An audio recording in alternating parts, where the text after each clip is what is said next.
The United States wants the world to believe it is ready. Administration's crackdown is sparking criticism overseas. The former FIFA president is calling for soccer fans to boycott the World Cup in the U.S. Every 4 years, the FIFA World Cup becomes the center of global attention.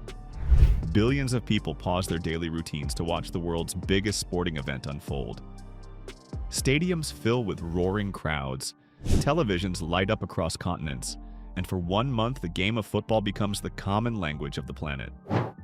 But as the world prepares for the historic 2026 edition, the story surrounding the tournament has taken an unexpected turn.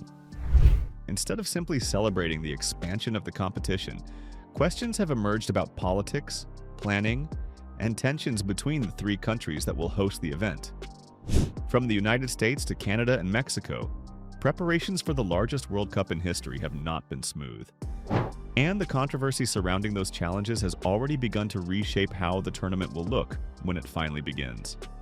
The 2026 tournament was meant to represent a new era for international football.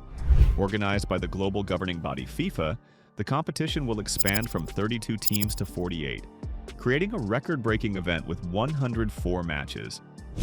For the first time ever, 3 countries will share hosting duties: the United States, Canada, and Mexico. The idea behind the plan was simple. North America already possessed enormous stadiums, strong economies, and a massive sports market. By combining their resources, the 3 countries could stage the most ambitious World Cup ever organized. But from the very beginning, each of the 3 hosts faced their own challenges.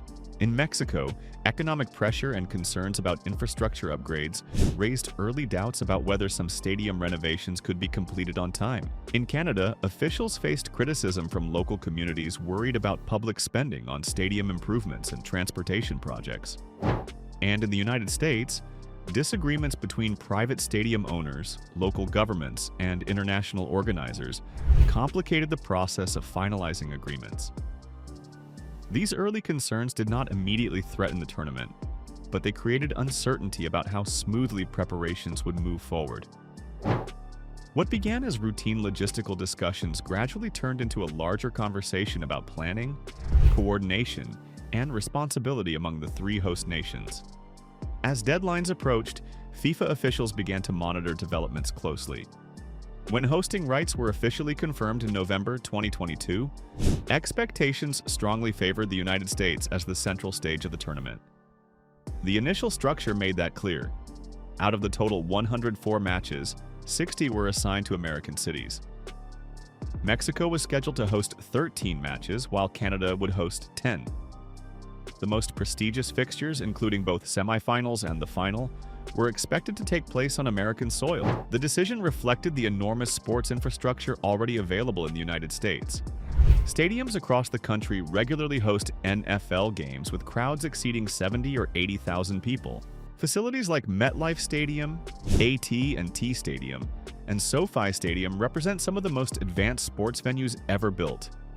They offer modern broadcasting capabilities, massive seating capacity, and commercial infrastructure designed for global events. Because of these advantages, many observers assumed the United States would naturally dominate the structure of the tournament. But as 2024 began, the situation slowly started to change.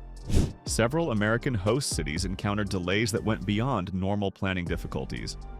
Negotiations between FIFA and stadium owners became complicated because many of the venues are privately operated by NFL teams.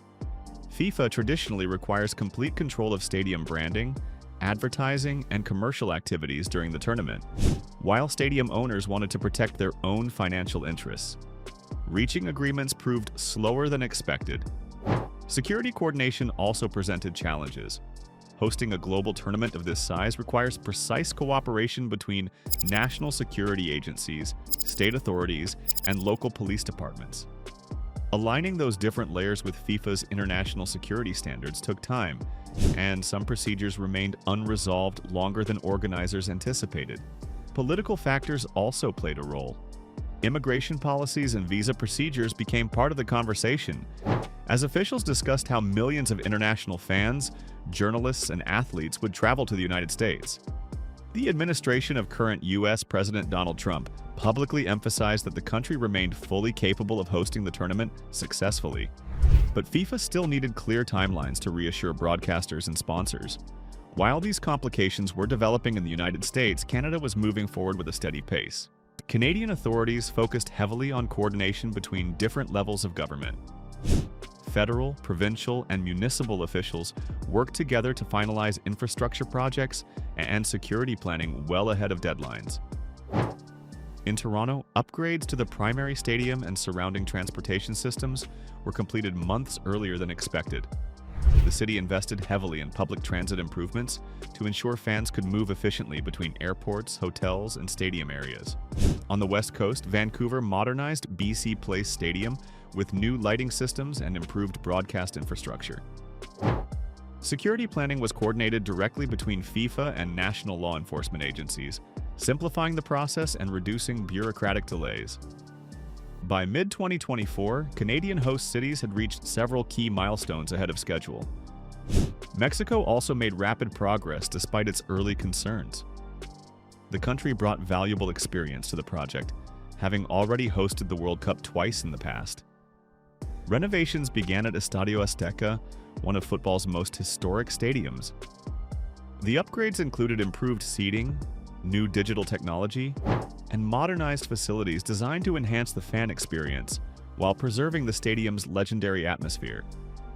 Cities like Guadalajara and Monterrey expanded public transportation systems, upgraded airports, and introduced advanced security technologies to prepare for millions of visitors. Mexican authorities emphasized close coordination between national and local governments, ensuring that planning decisions could be made quickly without long bureaucratic delays. By September 2024, FIFA leadership began comparing the progress of all three host nations. The organization's president, Gianni Infantino, reviewed extensive reports analyzing budgets, infrastructure readiness, security planning, and project timelines. The contrast between the countries had become clear. Canada and Mexico were largely on schedule, with some projects already completed. Several American cities, however, remained behind on key planning benchmarks. While none of the issues were considered catastrophic, the overall picture raised concerns about risk management. For FIFA, stability was essential. The World Cup generates billions of dollars in sponsorship, broadcasting, and tourism revenue. Television networks need fixed schedules years in advance. Corporate sponsors demand certainty about advertising rights and commercial agreements. Even small delays can create serious complications for such a massive event. As a result, FIFA began discussing possible adjustments to reduce risk. Between October and December 2024, representatives from the United States, Canada, and Mexico participated in a series of negotiations focused on tournament logistics and contingency planning. Those discussions eventually led to a historic decision. The original distribution of matches would change. The United States, which had initially been scheduled to host 60 matches, would now host 48. 12 games would be redistributed to the other two co-hosts. Mexico's allocation increased dramatically from 13 matches to 29. Canada's share rose from 10 to 27. The redistribution also affected some of the tournament's most important games.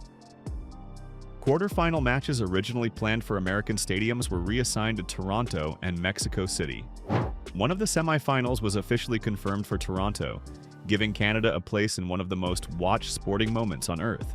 For the United States, the decision represented a surprising shift. Despite its enormous economy, advanced stadiums, and global influence, the country lost the chance to host one of the tournament's semi-final matches. However, American cities will still host dozens of games, including major knockout rounds, and millions of visitors are still expected to travel across the country during the event.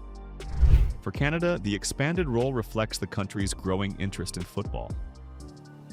Youth participation has increased dramatically over the past decade, and investment in professional leagues and training infrastructure continues to grow. Hosting major matches in 2026 gives Canada an opportunity to strengthen its place in the global football landscape. Mexico's increased involvement carries powerful historical meaning. Estadio Azteca has already witnessed some of football's greatest moments, including Brazil's legendary 1970 victory and unforgettable performances during the 1986 tournament. By modernizing the stadium while preserving its legacy, Mexico demonstrated its ability to combine history with modern event management. The adjustments made by FIFA highlight a broader reality about international events. In today's interconnected world, reputation alone is not enough. Even powerful countries must demonstrate clear planning, coordination, and reliability when hosting global competitions. When the opening whistle finally sounds in June 2026, billions of viewers will focus on the action on the field. Yet the months of negotiations, planning decisions, and logistical challenges that shape the tournament will remain a fascinating part of the story. And now the question turns to you. Did FIFA make the right decision by redistributing more matches to Canada and Mexico? Or should the United States have kept its original role as the main host of the tournament?